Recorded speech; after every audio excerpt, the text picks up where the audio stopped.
ಓಂ ಅಂತರ ಉಪಪತ್ತೇಃ ಓಂ ಯಯೇಷ ಆದಿತ್ಯ ಪುರುಷಃ ಸೋಹಮಸ್ಮಿ ಸ ಏವಾಹಮಸ್ಮಿ.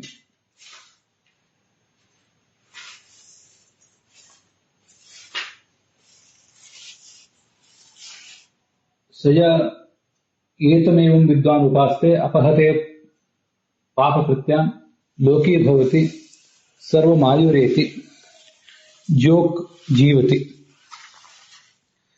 ನಾಸ್ಯ ಅಪರ ಪುರುಷಾಃ ಕ್ಷೀಯಂತೆ ಉಪವಯಂ ತಂ ಭುಂಜಾಮಃ ಅಸ್ಮಿಂಶ್ಚ ಲೋಕೆ ಅಮುಷ್ಮಿಂಶ್ಚ ಯ ಏವಮೇತಂ ವಿದ್ವಾನ್ ಉಪಾಸ್ತೆ.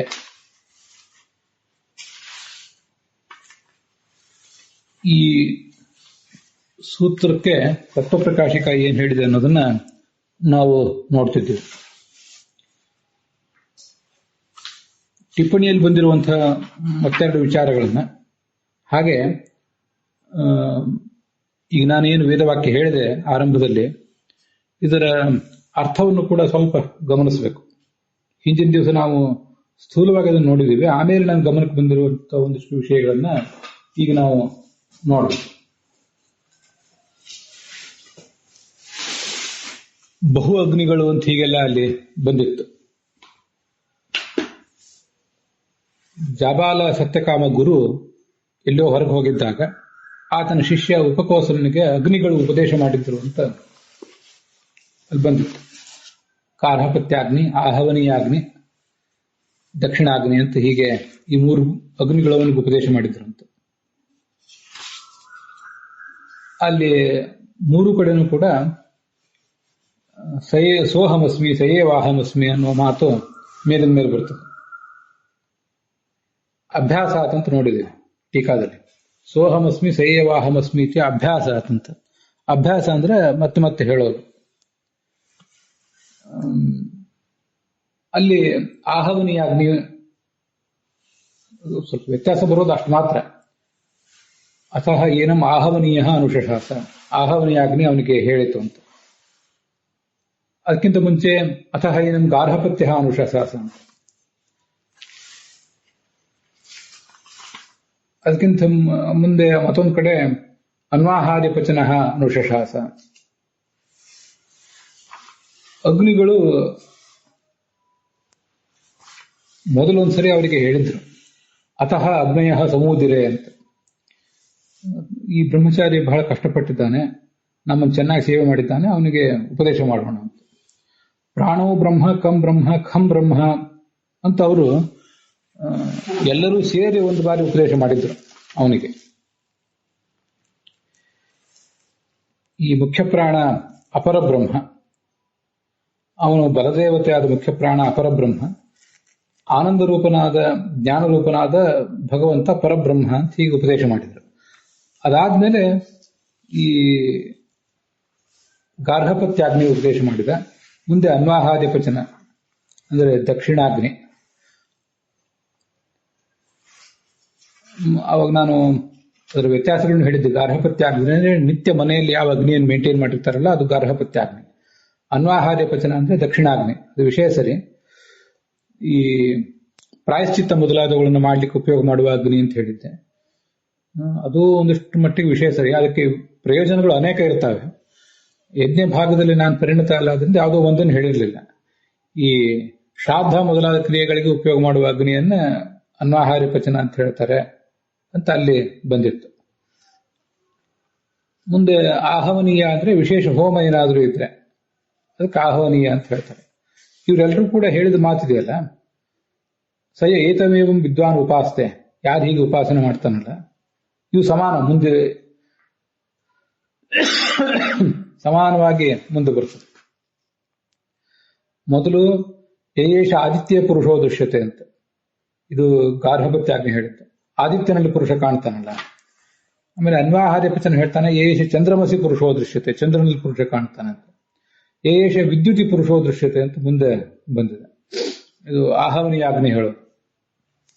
ವಿದ್ಯುತ್ನಲ್ಲಿರುವ ಪುರುಷ ನಾನೇ ಆಗಿದ್ದೇನೆ ಅಂತ. ಈಗ ಇಲ್ಲಿ ವಿಚಾರ ಮಾಡ್ತಿರುವುದು ಆದಿತ್ಯ ಪುರುಷೋ ದೃಶ್ಯತೆ ಅಂತ. ಸೂರ್ಯನಿಗೂ ಸೂರ್ಯಮಂಡಲಕ್ಕೂ ಕಣ್ಣಿಗೂ ಒಬ್ಬನೇ ಅಭಿಮಾನಿ ಅನ್ನೋ ದೃಷ್ಟಿಯಿಂದ ಗಾರ್ಹಪತ್ಯಾಗ್ನಿ ಏನು ಹೇಳಿದ್ನಲ್ಲ ಅದನ್ನ ಇಲ್ಲಿ ತಗೊಂಡಿದ್ದಾರೆ. ಇಲ್ಲಿ ಎಲ್ಲಾ ಕಡೆನೂ ಕೂಡ ಸಯ ಏತಮೇವಂ ವಿದ್ವಾನ್ ಉಪಾಸ್ತೆ, ಹೀಗೆ ಆ ಅಗ್ನಿಯನ್ನು ತಿಳಿದು ಉಪಾಸನೆ ಮಾಡುವವನು ಯಾರಿದ್ದಾನಲ್ಲ ಅವನು ಅಪಹತೆ ಪಾಪಕೃತ್ಯಾಂ, ತನ್ನ ಪಾಪಗಳನ್ನ ಕಳೆದುಕೊಳ್ಳುತ್ತಾನೆ. ಆ ಕ್ರಿಯಾಪದವನ್ನು ಸರಿಯಾಗಿ ಗಮನಿಸಬೇಕಷ್ಟೆ. ಲೌಕಿಕ ಸಂಸ್ಕೃತದಲ್ಲಿ ಅಪಹಂತಿ ಅಂತ ಆಗ್ತದೆ, ಹಂತಿ ಹತಃ ಜ್ಞಂತಿ ಅಂತ ಲಟ್ಲಕಾರದಲ್ಲಿ. ಇದು ಅಪಹತೆ ಅಂತ ಹೇಳಿ ಆತ್ಮನೇ ಪದ ಇದೆ, ಮತ್ತು ಹಂತಿ ಎಂಬಲ್ಲಿರಬೇಕಾದ ನಕಾರವು ಕೂಡ ಅಲ್ಲಿ ಕಾಣಿಸ್ತಿಲ್ಲ. ಹೀಗೆ ಅಪಹತಿ ಅಂತ ನಾವು ನಮ್ಮ ಸಂಸ್ಕೃತದಲ್ಲಿ ಆಗಬೇಕಾದದ್ದು ಅಲ್ಲಿ ಅಪಹತೆ ಅಂತಿದೆ. ಅದನ್ನ ಅರ್ಥ ಮಾಡ್ಕೊಳ್ಳೋದು, ಉಪನಿಷತ್ತನ್ನು ಅರ್ಥ ಮಾಡ್ಕೊಳ್ಳಿಕ್ಕೆ ನಡುವೆ ಸ್ವಲ್ಪ ಸ್ವಲ್ಪ ಭಾಗ ನಾವು ಅರ್ಥ ಮಾಡ್ಕೊತಿರ್ತೀವಲ್ಲ, ಅದಕ್ಕಾಗಿ ಅದನ್ನ ಹೇಳಿದ್ದೇನೆ ಅಷ್ಟೆ. ಅದು ಬೇರೆ ಬೇರೆ ಟಿಪ್ಪಣಿಗಳಲ್ಲಿ ರಾಘವೇಂದ್ರ ಸ್ವಾಮಿಗಳು ಮೊದಲಾದವರ ಬೇರೆ ಬೇರೆ ಟಿಪ್ಪಣಿಗಳಲ್ಲೂ ಕೂಡ ಅಪಹತೆ ಅಂದ್ರೆ ಅಪಹತಿ ಅಂತ ಕೆಲವರು ವ್ಯಾಖ್ಯಾನ ಮಾಡಿದ್ದಾರೆ, ನಾಶಯತಿ ಅಂತ ಕೆಲವರು ವ್ಯಾಖ್ಯಾನ ಮಾಡಿದ್ದಾರೆ. ಅದನ್ನ ನೀವು ಗಮನಿಸಬೇಕಷ್ಟೆ. ಮುಂದೆ ಆ ಭಾಗ ಏನಿದೆ ಉಪನಿಷತ್ತಿನ ಭಾಗ, ಅಲ್ಲಿ ಪಾಪಗಳನ್ನು ಕಳ್ಕೊಂಡು ಲೋಕಿ ಭವತಿ, ಭಗವಂತನ ಲೋಕವನ್ನು ಪಡೆಯುತ್ತಾನೆ. ಸರ್ವಮಾಯುರೇತಿ, ಶಾಶ್ವತವಾದ ಆಯುಷ್ಯವನ್ನು ಪಡಿತಾನೆ ಅಂತ ಬಂದಿದೆ. ಅಂದ್ರೆ ಅವನಿಗೆ ಲಿಂಗದೇಹವು ಭಗ್ನ ಆಗಿ ಹೋಗೋದ್ರಿಂದ ಒಮ್ಮೆ ಮುಕ್ತಿ ಆಗಿಬಿಟ್ರೆ ಮತ್ತೆಂದೂ ಮರಳಿ ಬರುವಂತಿಲ್ಲ. ಜೋಗ್ ಜೀವತಿ, ಪೂರ್ಣವಾದಂತಹ ಜೀವನ ಎಲ್ಲ ರೀತಿಯಿಂದಲೂ ಅಲ್ಲಿ ಏನೇನು ಪಡ್ಕೋಬೇಕಾಗಿತ್ತೋ ಅದೆಲ್ಲವನ್ನೂ ಪಡ್ಕೊಂಡು ಆತ ಜೀವನ ನಡೆಸ್ತಾನೆ ಅಂತ ಅರ್ಥ. ಯೋಗ್ಯತಾನುಸಾರವಾಗಿ ಸರ್ವಜ್ಞನಾಗ್ತಾನೆ ಅಂತ ಹೀಗೆಲ್ಲ ಅನುವಾದ ಮಾಡಿದ್ದಾರೆ. ನ ಅಸ್ಯ ಅಪರ ಪುರುಷಾಹ ಕ್ಷೀಯಂತೆ, ಅವನಿಗೆ ಯಾವತ್ತೂ ಕೂಡ ಭೃತ್ಯರ ಕೊರತೆ ಆಗೋದಿಲ್ಲ ಅಂತ ಅದಕ್ಕೆ ಅರ್ಥ ಒಬ್ಬರು ಹೇಳಿದ್ದಾರೆ. ಉಪವಯಂ ತಂ ಭುಂಜಾಮಹ ಅಸ್ಮಿಂಶ ಲೋಕೆ ಅಮುಷ್ಮಿಂಶ ಲೋಕೆ, ನಾವು ಈ ಜಗತ್ತಿನಲ್ಲಿ ಕೂಡ ಈ ಅಗ್ನಿಯನ್ನು ತಿಳ್ಕೊಂಡು ಅದನ್ನು ಉಪಾಸನೆ ಮಾಡುವ ಆ ಸಾಧಕನಿಗೆ ಈ ಜಗತ್ತಿನಲ್ಲೂ ಪರಜಗತ್ತಿನಲ್ಲಿಯೂ ಕೂಡ ನಾವು ಯಾವತ್ತೂ ಆವತ್ತಿನಿಗೆ ಬೆಂಗಾವಲಾಗಿರ್ತೀವಿ, ಆಶ್ರಯದಾತರಾಗಿರ್ತೀವಿ ಅಂತ ಅಲ್ಲಿ ಅರ್ಥ ಇದೆ.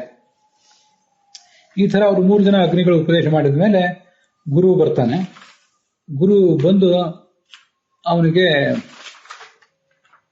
ಅವನು ಶಿಷ್ಯನ ಮುಖದಲ್ಲಿ ಇರುವ ಬ್ರಹ್ಮವರ್ಚಸ್ಸನ್ನು ಗಮನಿಸಿ ಯಾರು ಉಪದೇಶ ಮಾಡಿದ್ರು ಅಂತ ಕೇಳ್ತಾನೆ. ಅಗ್ನಿ ಉಪದೇಶ ಮಾಡಿದನು ಅಂತ ಅವನು ಉತ್ತರ ಹೇಳಿದಾಗ, ಲೋಕಾನ್ವಾವಕಿಲ ಸೌಮ್ಯತೆ ಅವೋಚನ್, ಈ ಅಗ್ನಿಗಳು ನಿನಗೆ ಭಗವಂತನ ತತ್ವವನ್ನು ಉಪದೇಶ ಮಾಡಿದ್ರಲ್ಲ, ಅವು ಕೇವಲ ಜ್ಞಾನಕ್ಕೆ ಮಾತ್ರ ಯೋಗ್ಯ, ಅವು ಉಪಾಸನೆಗೆ ಯೋಗ್ಯ ಅಲ್ಲ. ಅಹಂತೆ ತದ್ವಕ್ಷ್ಯಾಮಿ ಅಂತ ಹೇಳಿ ಇನ್ನೊಂದು ಅಗ್ನಿಯನ್ನ ಉಪದೇಶ ಮಾಡ್ತಾನೆ, ಇನ್ನೊಂದು ಭಗವಂತನ ರೂಪವನ್ನು ಉಪದೇಶ ಮಾಡ್ತಾನೆ. ಇಲ್ಲಿ ಇಷ್ಟೆಲ್ಲ 3 ಜನ ಅಗ್ನಿಗಳು ಉಪದೇಶ ಮಾಡೋದು, ಆಮೇಲೆ ಶಿಷ್ಯ ಉಪದೇಶ, ಗುರು ಉಪದೇಶ ಮಾಡೋದು ಹೀಗಿದೆಯಲ್ಲ, ಅದರಲ್ಲಿ ಒಂದು ಕಡೆ ನೀವು ಗಮನಿಸಬೇಕು. 3 ಜನ ಅಗ್ನಿಗಳು ಉಪದೇಶ ಮಾಡಿದ್ದಾದ್ಮೇಲೆ ತೇಹ ಊಚು ಉಪಕೋಸಲ ಏಷ ತೇ ಸೌಮ್ಯ ಅಸ್ಮದ್ವಿದ್ಯಾ ಆತ್ಮವಿದ್ಯಾಚ, ಉಪಕೋಸಲನೆ ನಾವು 3 ಜನ ಅಗ್ನಿಗಳನ್ನು ನೀವು ಉಪದೇಶ ಮಾಡಿದ್ದೀವಿ, ಇದು ಅಸ್ಮದ್ವಿದ್ಯಾ ನಮ್ಮಲ್ಲಿ ಅಂತರ್ಯಾಮಿಯಾದ ಭಗವಂತನ ಉಪಾಸನೆ, ಹಾಗೆ ಆತ್ಮವಿದ್ಯಾ ಭಗವಂತನ ಉಪಾಸನೆ, ಇದು ಸರ್ವಕರ್ತನಾದ ಭಗವಂತನ ಉಪಾಸನೆ, ಅಂತರ್ಯಾಮಿಯ ಉಪಾಸನೆ ಮತ್ತು ಸರ್ವಗತನಾದ ಭಗವಂತನ ಜ್ಞಾನವನ್ನು ಕೊಟ್ಟಿದ್ದೀವಿ. ಇದು ಕೇವಲ ಉಪಾಸನೆ ಮಾಡಬೇಕು, ಕೇವಲ ತಿಳಿಯಬೇಕಾದದ್ದು ಹೊರತು ಉಪಾಸನೆ ಮಾಡುವಂಥದ್ದಲ್ಲ, ಎಲ್ಲರಿಗೂ ದಕ್ಕುವಂಥದ್ದಲ್ಲ ಉಪಾಸನೆ. ಇನ್ನು ಹೆಚ್ಚಿನ ತರಗತಿಯವರು ಅದನ್ನು ತಿಳಿದು ಉಪಾಸನೆ ಮಾಡ್ತಾರೆ. ಸರಿ, ಹಾಗಾದ್ರೆ ನೀನೇನ್ ಮಾಡಬೇಕು ಇನ್ನು ಗಮನಿಸ್ಬೇಕು ಎಲ್ಲ ಕಡೆ. ಆಚಾರ್ಯಸ್ತುತೆ ಗತಿಂ ವಕ್ತ, ನಿನ್ನ ಗುರು ನಿನ್ನ ಹತ್ರ ಬರುವವನಿದ್ದಾನೆ, ಅವನು ನಿನಗೆ ನಿನ್ನ ಗತಿಯನ್ನು ಹೇಳ್ತಾನೆ ಅಂತ. ಇದು ಭಾಗವತಾದಿ ಗ್ರಂಥಗಳಲ್ಲಿ ಕೂಡ ಅನೇಕ ಕಡೆ ಬಂದಿರ್ತದೆ.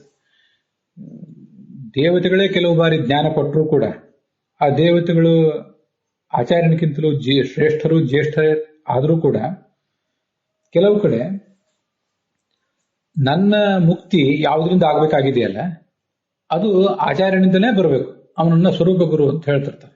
ಅದಕ್ಕೆ ತೇ ಗತಿ, ನಿನ್ನ ಒಂದು ಗತಿ ಇದೆಯಲ್ಲ, ನಿನ್ನ ಉತ್ತಮ ಗತಿ, ಅದಕ್ಕೆ ಬೇಕಾದ ಕಾರಣವಾದ ತತ್ವಜ್ಞಾನವನ್ನು ಆಚಾರ್ಯನೇ ಕೊಡ್ತಾನೆ ಅಂತ ಹೀಗೆ ಬಂದಿದೆ. ಅದನ್ನ ಈ ಹಿಂದೆ ನಾವು ಸೂಕ್ಷ್ಮವಾಗಿ ನೋಡಿದ್ವಿ, ಆದರೂ ಸ್ವಲ್ಪ ಈಗ ಮತ್ತೆ ಅದನ್ನ ಹೇಳಬೇಕು ಅಂತ ಹೇಳಿದೆ. ಆದ್ರಿಂದನೇ ನಾವೆಲ್ಲರೂ ಪಡ್ಕೋಬೇಕಾದ ಜ್ಞಾನವನ್ನ ಜ್ಞಾನ ಅಂತ ಕರೀತಾರೆ. ನಾನೊಬ್ಬ ವಿಶೇಷವಾಗಿ ನಾನು ತಿಳ್ಕೋಬೇಕಾದದ್ದನ್ನು ವಿಜ್ಞಾನ ಅಂತ ಕರೀತಾರೆ. ನನ್ನ ವಿಜ್ಞಾನ ನಿಮಗೆ ವಿಜ್ಞಾನ ಅಲ್ಲ, ನಿಮ್ಮ ವಿಜ್ಞಾನ ನನಗೆ ವಿಜ್ಞಾನ ಅಲ್ಲ. ಅದು ಭಾಗವತ ತಾತ್ಪರ್ಯ ಮೊದಲಾದ ಕಡೆ ಅದನ್ನ ವರ್ಣನೆ ಮಾಡಿದ್ದಾರೆ. ಹೇಗೆ ಯಾವುದನ್ನು ತಿಳ್ಕೊಂಡ್ರೆ ಮುಕ್ತಿ ಆಗ್ತದೋ ಅದನ್ನ ವಿಜ್ಞಾನ ಅಂತ ಹೇಳ್ತಾರೆ ಅಂತ ಹೀಗೆ ಶಾಸ್ತ್ರದಲ್ಲಿ ವರ್ಣನೆ ಮಾಡಿರ್ತಾರೆ. ಅದಕ್ಕಾಗಿ ಅದೊಂದನ್ನು ಕೂಡ ಇಲ್ಲಿ ಹೇಳಿದೆ ನಾನು. ತತ್ವ ಸುಬೋಧಿನಿ ಪಾಂಡುರಂಗಿ ಶ್ರೀನಿವಾಸಾಚಾರ್ಯರು ಮಾಡಿದ್ದು, ಅದು 767ನೇ ಪುಟ. ಅಲ್ಲಿ ಈ ವೇದವಾಕ್ಯದ ಅರ್ಥವನ್ನು ಬರೆದಿದ್ದಾರೆ. ಈಗ ನಾನು ನಿಮಗೆ ವೇದವಾಕ್ಯ ಮೊದಲು ಏನರ್ಥ ಹೇಳಿದ್ನಲ್ಲ, ಇದು ನಮ್ಮ ಪೂರ್ಣಪ್ರಜ್ಞೆ ವಿದ್ಯಾಪೀಠದ ವಿದ್ವಾಂಸರು ಅನುವಾದ ಮಾಡಿದ್ದು. ಅವರು ಕೆಲವು ಬೇರೆ ಬೇರೆ ಟಿಪ್ಪಣಿಗಳನ್ನು ಇಟ್ಕೊಂಡು ಮಾಡಿರ್ತಾರೆ. ಈ ಟಿಪ್ಪಣಿಯಲ್ಲಿ ಸ್ವಲ್ಪ ಬೇರೆ ತರ ಇದೆ, ಅದಕ್ಕಾಗಿ ಇದನ್ನು ನೋಡಬೇಕು ಅಂತ ಹೇಳಿದೆ. ಸಜ ಏತದೇವಂ ವಿದ್ವಾನ್ ಇತ್ಯಸ್ಯ ಅಯಮರ್ಥ ಸಹ ಯಃ ಕಶ್ಚಿತ್ ಏವಂ ಯಥೋಕ್ತಂ ಗಾರ್ಹಪತ್ಯಾಗ್ನಿಯನ್ನು ಉಪಾಸನೆ ಮಾಡ್ತಾನಲ್ಲ, ಅಪಹತೆ, ಇದು ನೋಡ್ರಿ ಆತ್ಮನೇಪದ ಕ್ರಿಯಾಪದ. ಅದಕ್ಕೆ ಅಪಹತೆ ಈಸ್ ಈಕ್ವಲ್ ಟು ವಿನಾಶಯತಿ. ಏನನ್ನು ನಾಶ ಮಾಡ್ಕೋತಾನೆ ಅಂದ್ರೆ ಪಾಪಕರ್ಮವನ್ನು ನಾಶ ಮಾಡ್ಕೋತಾನೆ. ಲೋಕೀ ಭವತಿ ಅಸ್ಮದೀಯೇನ ಲೋಕೇನ ಆಗ್ನೇಯೇನ ತದ್ವಾನ್ ಭವತಿ. ನಮ್ಮ ಅಗ್ನಿಲೋಕ ಅಂತಿದೆಯಲ್ಲ, ಆ ಅಗ್ನಿಲೋಕಕ್ಕೆ ಅವನು ಬಂದು ತಲುಪ್ತಾನೆ ಅಂತ ಅದರ ಅರ್ಥ. ಅಲ್ಲಿ ಹಿಂದೆಲ್ಲ ಕೆಲವು ಕಡೆ ಏನ್ ಮಾಡಿದ್ದಾರೆ, ಲೋಕಿ ಭವತಿ ಅಂತಂದ್ರೆ ವಿಷ್ಣುವಿನ ಲೋಕಗಳನ್ನು ಪಡ್ಕೋತಾನೆ, ವೈಕುಂಠಾದಿ ಲೋಕಗಳನ್ನು ಅಂತ ಮಾಡಿದ್ದಾರೆ. ಅದು ತಪ್ಪಲ್ಲ. ಹೀಗೂ ಒಂದರ್ಥ, ಅಗ್ನಿಲೋಕಕ್ಕೆ ಬಂದು ತಲುಪ್ತಾನೆ. ಇನ್ನು ಪ್ರೊಸೆಸ್ ಇದೆ ಮೋಕ್ಷಕ್ಕೆ. ಆಮೇಲೆ ಲೋಕಿ ಭವತಿ ತದ್ವಾನ್ ಭವತಿ. ಮುಂದೆ ಸರ್ವಂ ಆಯು ಪ್ರಾಪ್ನೋತಿ ಅಂತಿದೆ. ಸರ್ವಂ ಆಯು ಪ್ರಾಪ್ನೋತಿ ಅಂದ್ರೆ ಅದಕ್ಕೇನರ್ಥ? ಪೂರ್ಣವಾದ ಆಯುಷ್ಯವನ್ನು ಪಡ್ಕೊಳ್ಳೋದು ಅಂದ್ರೇನು? ಅದಕ್ಕೆ ಶತಾಯು ಮೋಕ್ಷಂ ಪ್ರಾಪ್ನೋತಿ ಅಂತ ಅರ್ಥ ಬರೆದಿದ್ದಾರೆ ನೋಡಿ. ಪೂರ್ಣವಾದ ಆಯುಷ್ಯ. ಅಲ್ಲಿ ಕೂಡ 100 ಅಂದ್ರೆ ಬರೇ 100 ಅಂತ ಅರ್ಥ ಅಲ್ಲ, ಅನಂತ ಕಾಲದವರೆಗೆ ಅಲ್ಲೇ ಅವನು ಇದ್ದು ಬಿಡ್ತಾನೆ. ಅದಕ್ಕೆ ಸರ್ವಮಾಯುರಿಯತೆ ಅಂತ. ಆಮೇಲೆ ಜೋಕ್ ಜೀವತಿ, ಇದು ನೋಡಿ, ಜೋಕ್ ಉಜ್ವಲಂ ಜೀವತಿ ನ ಅಪ್ರಾಖ್ಯಾತ ಅಸ್ತೆ ಇತ್ಯರ್ಥ. ಪ್ರಾಖ್ಯಾತ ಅಂತಿದೆ, ಅದು ಪ್ರಖ್ಯಾತ ಅಂತ ಅವ್ರ ಅರ್ಥ ಇರ್ಬೇಕೇನೋ. ಈ ಯಾರೋ 10ರಲ್ಲಿ 11ನೇವನಾಗಿ 100ರಲ್ಲಿ ಒಬ್ಬ ಆಗಿ ಅವನು ಅಪ್ರಸಿದ್ಧನಾಗಿ ಹೋಗೋದಿಲ್ಲ. ಜೋಕ್ ಜೀವತಿ, ಉಜ್ವಲವಾಗಿ ಅಲ್ಲಿ ಎಲ್ಲರ ಗಮನಕ್ಕೆ ಬಂದು ಅವನ ಸಾಧನೆಯನ್ನು ಅವರು ಮೆಚ್ಚುತ್ತಾರೆ, ಮೋಕ್ಷಕ್ಕೆ ಬಂದಿದ್ದಿಂತ ಅವನು ಪ್ರಶಂಸೆ ಮಾಡ್ತಾರೆ. ಈ ತರ ಉಜ್ವಲಂ ಜೀವತಿ, ಇದು ಅರ್ಥ ಚೆನ್ನಾಗಿದೆ. ಇಲ್ಲಿ ಗಮನಿಸಿ ಮುಂದಿಂದು. ನಚ ಅಸ್ಯ ಅಪರ ಪುರುಷಾಹ ಕ್ಷೀಯಂತೆ ಅಂತಿದೆಯಲ್ಲ, ಅದಕ್ಕೆ ಅವರಾಶ್ಚ ಅಂತ ಇನ್ ಕೆಲವು ಕಡೆ ಇದೆ. ಇಲ್ಲಿ ಇವ್ರ ಪಾಠ ಅವರಾಹ ಅಂತ ತಿಳ್ಕೊಂಡಂತೆ ಇದೆ. ಅಪರ ಅಂದ್ರು ಅವರ ಅಂದ್ರು ಒಂದೇ. ಆದ್ರೆ ಅಪರ ಅಂದ್ರೆ ಇನ್ನೊಬ್ರು ಅಂತ ಅರ್ಥ, ಅವರ ಅಂದ್ರೆ ಸ್ವಲ್ಪ ಕೆಳಗಿನವರು ಅಂತ ಅರ್ಥ ಆಗ್ತದೆ ಹೆಚ್ಚಾಗಿ. ಈಗ ನೋಡಿ, ನ ಅಸ್ಯ ಅವರಾಶ್ಚತೆ ಪುರುಷಾಶ್ಚ ಅಸ್ಯ ವಿದುಷಃ ಸಂತತಿ ಜಾತೆ. ಸಂತತಿ ಜಾತೆ ಅಂತ ಸಪ್ತಮಿ ವಿಭಕ್ತಿ ಇದ್ದಿರ್ಬೇಕು. ಅವನಿಗೆ ಸಂತತಿ ಹುಟ್ಟಿದ ಮೇಲೆ ಕ್ಷೀಯಂತೆ ಸಂತತ್ಯುಚ್ಛೇದ ನಭವತಿ ಇತ್ಯರ್ಥ. ಇವರು ಆಳುಕಾಳರನ್ನು ಇಟ್ಕೊಂಡೇ ಇಲ್ಲ. ಇನ್ ಗಮನಿಸ್ರಿ, ಅವನಿಗೆ ಮಕ್ಕಳು, ಮೊಮ್ಮಕ್ಕಳು, ಮರಿಮಕ್ಕಳು ಮೊದಲಾದವರ ಸಂತಾನ ಪ್ರಾಪ್ತಿ ಆಗ್ತದೆ. ಮತ್ತೆ ಇನ್ನೊಂದು ಅರ್ಥ, ಅಲ್ಲಿ ಸಂತಾನ ಅಂದ್ರೆ ಕೇವಲ ಭೌತಿಕ ಸಂತಾನ ಅಲ್ಲ, ಬೌದ್ಧಿಕ ಸಂತಾನ. ಅದನ್ನ ನಾವಲ್ಲಿ ಗ್ರಹಿಸಬೇಕು. ಪ್ರಜಾತಂತುಂ ಅವ್ಯವಚ್ಛೇತ್ಸೀಹಿ ಅಂತ ತೈತ್ರಿಯ ಉಪನಿಷತ್ನಲ್ಲಿ ಗುರು ಶಿಷ್ಯನಿಗೆ ಉಪದೇಶ ಮಾಡ್ತಿರ್ತಾನೆ. ಆದ್ರಿಂದ ನೀನು ಬ್ರಹ್ಮಜ್ಞಾನ ಪಡ್ಕೊಂಡ ಮೇಲೆ ನಿನಗೆ ಬ್ರಹ್ಮಜ್ಞಾನಿಯಾದ ಮಗ, ಬ್ರಹ್ಮಜ್ಞಾನಿಯಾದ ಮೊಮ್ಮಗ, ಮರಿಮಗ ಹೀಗೆ ಆಗ್ತಾರೆ. ಕುಲ ಅಂತ ಅನ್ನೋದು ಶಾಸ್ತ್ರಾಧ್ಯಯನ ಸಂಪನ್ನವಾಗಿ ಮುಂದುವರಿತದೆ. ಹಾಗೆ ಶಿಷ್ಯರು ಮುಂದೆ ಬರ್ತಾರೆ. ಕಿಂಚ ತಮ್ಮ ಉಪಾಸಕಂ ವಯಂ ಉಪಭುಂಜಾಮಹ ಪಾಲಯಾಮಹ. ಇದು ಇನ್ನೊಂದು ಅರ್ಥ. ಉಪಭುಂಜಾಮಹ ಅಂದ್ರೆ ನಾವು ಅವನನ್ನ ಪಾಲಿಸ್ತೇವೆ, ರಕ್ಷಿಸ್ತೇವೆ ಅಂತ ಅದರ ತಾತ್ಪರ್ಯ. ನಾವು ಆಶ್ರಯಿಸ್ತೇವೆ ಅಂತ ಅವರು ಅನುವಾದ ಮಾಡಿದ್ದಾರೆ. ಆಶ್ರಯಿಸುವುದು ಅಂದ್ರೆ ಹೇಗೆ ಆಶ್ರಯಿಸುವುದು ಅಂದ್ರೆ ಮತ್ತೆ ಅವನ ಜೊತೆಗಿದ್ದು ಅವನನ್ನು ಪಾಲಿಸ್ತೇವೆ ಅಂತ. ಇವರು ಅದನ್ನು ಸ್ಪಷ್ಟವಾಗಿ ಈ ಜಗತ್ತಿನಲ್ಲೂ ಪರಜಗತ್ತಿನಲ್ಲೂ ನಾವು ಅದನ್ನು ಪಾಲಿಸ್ತೇವೆ ಅಂತ ಈಗ ಅರ್ಥ ಬರೆದಿದ್ದಾರೆ. ಈ ಅರ್ಥ ಚೆನ್ನಾಗಿದೆ, ಅದನ್ನು ಗಮನಿಸಬೇಕು. ಆಚಾರ್ಯರು ಭಾಷ್ಯದಲ್ಲಿ ನ ಅಸ್ಯ ಅಪರ ಪುರುಷಾಹ ಕ್ಷೀಯಂತೆ ಭೃತ್ಯವಾನೇವ ಭವತಿ, ಆಳುಕಾಳುಗಳು ಇರ್ತಾರೆ ಅಂತ, ಆಳುಕಾಳುಗಳು ಅಂತಲೇ ಅರ್ಥ ಬರೆದಿದ್ದಾರೆ. ಇದು ಆಚಾರ್ಯರು ಅಷ್ಟೆಲ್ಲ ಭೃತ್ಯವಾನೇವ ಭವತಿ ಅಂತ ಹೇಳಿದ ಮೇಲೆ ಕೂಡ ಪಾಂಡುರಂಗಿ ಶ್ರೀನಿವಾಸಾಚಾರ್ಯರು ಅದಕ್ಕೆ ಸಂತಾನವುಳ್ಳವನಾಗ್ತಾನೆ ಅಂತ ಅರ್ಥ ಬರೆದಿರುವುದೇನಿದೆ ಅದು ಮಹತ್ವದ್ದಿದೆ. ಇಂಥದನ್ನ ಅನೇಕ ಕಡೆ ಹಿಂದೆ ನಾನು ಕೂಡ ಬೃಹತಿ ಸಹಸ್ರ ವ್ಯಾಖ್ಯಾನ ಮಾಡುವಾಗೆಲ್ಲ ಆಚಾರ್ಯ ಒಂದು ಅರ್ಥ ಹೇಳಿದ ಮೇಲೆ ಕೂಡ ಇನ್ನೊಂದು ಅರ್ಥ ನಮ್ಗೆ ಹೇಳಬೇಕು ಅಂತ ಕಾಣಿಸಿದ್ರೆ ಹೇಳ್ಬಹುದು. ಅದು ಶಾಸ್ತ್ರಕ್ಕೆ ವಿರುದ್ಧ ಆದ್ರೆ ಎಲ್ಲವೂ ಅರ್ಥವೂ ಕೂಡ ನಮ್ಮದು ಒಂದು ಕೊಡುಗೆ ಅಂತ ಅದಕ್ಕೆ ಮೂಲಕಾರರ ಅಭಿಪ್ರಾಯಕ್ಕೆ ವಿರುದ್ಧ ಆಗಬಾರ್ದು ಅಷ್ಟೇ. ಇದನ್ನು ಗಮನಿಸ್ಬೇಕು ನಾವು. 239ನೇ ಪುಟದಲ್ಲಿ ಛಾಂದೋಗ್ಯ ಉಪನಿಷತ್ತಿನಲ್ಲಿ ಭಾಷ್ಯದಲ್ಲಿ ಭೃತ್ಯವಾನೇ ಭವತಿ ಅಂತ ಆಚಾರ್ಯ ಸ್ಪಷ್ಟವಾಗಿ ಬರೆದಿದ್ದಾರೆ. ಅಷ್ಟು ಬರೆದಿದ್ರು ಕೂಡ ಮತ್ತೆ ಇವರು ಸಂತಾನ ಅಂತ ಅರ್ಥ ಬರೆದಿದ್ದಾರೆ. ಅದನ್ನು ನಾವು ಗ್ರಹಿಸಬೇಕು ಅನ್ನೋದನ್ನ ನಿಮ್ಮ ಎದುರಿಗೆ ಹೇಳ್ಕೊಂಡಿದ್ದೀನಿ. ಇದರಿಂದ ನನಗೆ ಆಚಾರ್ಯ ಹೇಳಿದ ಅರ್ಥವನ್ನು ಗಮನಿಸಿಯೂ ಕೂಡ ಮತ್ತೊಂದೊಂದು ಅರ್ಥವನ್ನು ಹೇಳಲಿಕ್ಕೆ ಕೆಲವು ಬಾರಿ ಧೈರ್ಯ ಬರ್ತದೆ ಇಂಥ ದೃಷ್ಟಾಂತಗಳಿಂದಲೇ. ಭಾಗವತ ತಾತ್ಪರ್ಯದಲ್ಲಿ 2ನೇ ಸ್ಕಂದದ 9ನೇ ಅಧ್ಯಾಯದಲ್ಲಿ 30ನೇ ಶ್ಲೋಕ ಇದೆ. ಜ್ಞಾನ ವಿಜ್ಞಾನ ಅಂತ ಹೇಳಿ ಏನ ಯಥಾ ಜ್ಞಾತ್ವ ನೇತಂ ಮುಕ್ತಿರಾಪ್ಯತೆ ತದ್ ವಿಜ್ಞಾನಮಿತಿ ಪ್ರೋಕ್ತಂ ಜ್ಞಾನಂ ಸಾಧಾರಣಂ ಸ್ಮೃತಂ. ಯಾವೊಬ್ಬ ಸಾಧಕ ಯಾವುದನ್ನು ತಿಳ್ಕೊಂಡ್ರೆ ತಾನು ಮುಕ್ತಿಯನ್ನು ಪಡಿತಾನೋ ಅದಕ್ಕೆ ವಿಜ್ಞಾನ ಅಂತ ಕರೀತಾರೆ. ಆದ್ರಿಂದ ಪ್ರತಿಯೊಬ್ಬ ವ್ಯಕ್ತಿಯ ವಿಜ್ಞಾನವೂ ಬೇರೆ ಇದೆ. ಜ್ಞಾನ ಅಂತನ್ನೋದು ಸಾಧಾರಣ, ಎಲ್ಲರೂ ತಿಳಿಯಬೇಕಾದ ಸಂಗತಿಗಳ ವಿಷಯಕವಾದ ಜ್ಞಾನಕ್ಕೆ ಜ್ಞಾನ ಅಂತಾರೆ. ಇನ್ನು ಒಬ್ಬ ವ್ಯಕ್ತಿ ನಿರ್ದಿಷ್ಟವಾಗಿ ತಿಳಿಯಬೇಕಾದಕ್ಕೆ ವಿಜ್ಞಾನ ಅಂತಾರೆ. ಉಪಕೋಸರನ ಮುಖದಲ್ಲಿ ಬ್ರಹ್ಮವರ್ಚಸ್ಸು ಅಂತ ಅದೇನು ಹೆಡ್ಡಿಂಗ್ ಜೊತೆಗೆ ಆ ಉಪನಿಷತ್ ಭಾಗ ಇದೆ. ಆಚಾರ್ಯ ಸ್ಥಿತಿ ಗತಿ ಭಕ್ತ ಅಂತ ಹೇಳಿ ಅಷ್ಟೊತ್ತಿಗೆ ಆಚಾರ್ಯ ಬರ್ತಾನೆ, ನಿನ್ನ ಮುಖದಲ್ಲಿ ಬ್ರಹ್ಮವರ್ಚಸ್ ಕಾಣಿಸ್ತದೆ ಅಂತ ಹೀಗೆಲ್ಲ. ಯಾರು ನಿಮ್ಗೆ ಉಪದೇಶ ಮಾಡಿದ್ರು ಅಂತ ಅವ್ರು ಕೇಳ್ತಾರೆ. ಕೋನುತ್ವ ಅನುಷಾಸ, ಅವಾಗ ಕೋನುಮ ಅನುಷಾದ್ಭೋಗ.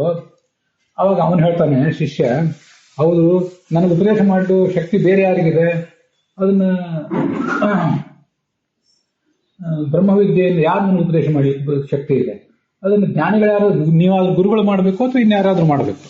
ಅಲ್ಲೊಂದು ಮಾತು ಅವನು ಹೇಳ್ತಾನೆ, ಅದು ತುಂಬಾ ಚೆನ್ನಾಗಿದೆ. ನಾವು ಎಚ್ಚರಿಕೆಯಿಂದ ನಮ್ಮಂತ ಮನುಷ್ಯರು ಗಮನಿಸಬೇಕಾಗುತ್ತೆ. ಇಹಾವೇ ನಿಷ್ಣುತಃ ಅಂತ, ಇಹಾವೇವ ನಿಷ್ಣುತಃ. ಈ ಪಾಠಕ್ಕೆ ಬ್ರಹ್ಮಸೂತ್ರ ಭಾಷೆ ಪಾಠಕ್ಕೆ ನೇರವಾಗಿ ಬೇಕಾಗಿಲ್ಲ, ಅದನ್ನ ಮಿತಿ ಗೊತ್ತಾಗ್ತದೆ ನೋಡಿ. ಭೂಮಿಯಲ್ಲಿರುವ ಮಾನವರು ಮತ್ತು ಪಾತಾಳದಲ್ಲಿರುವ ಅಸುರರು ಭಗವಂತನ ಸ್ವರೂಪದ ಬಗ್ಗೆ ಅಪಲಾಪ ಮಾಡ್ತಾರೆ ಹೊರತು ಸರಿಯಾಗಿ ಅವರಿಗೆ ಹೇಳಲಿಕ್ಕೆ ಬರೋದಿಲ್ಲ. ಅದರಿಂದ ನನಗೆ ಹೇಳಿದವರು ಆ ಜ್ಞಾನದ ಮೂಲಕ ನಾನು ಪಡ್ಕೊಂಡು ಬ್ರಹ್ಮವರ್ಚಸ್ಸು ಇದಕ್ಕೆಲ್ಲದಕ್ಕೂ ಕೂಡ ಕಾರಣ ಆ ದೇವತೆಗಳು.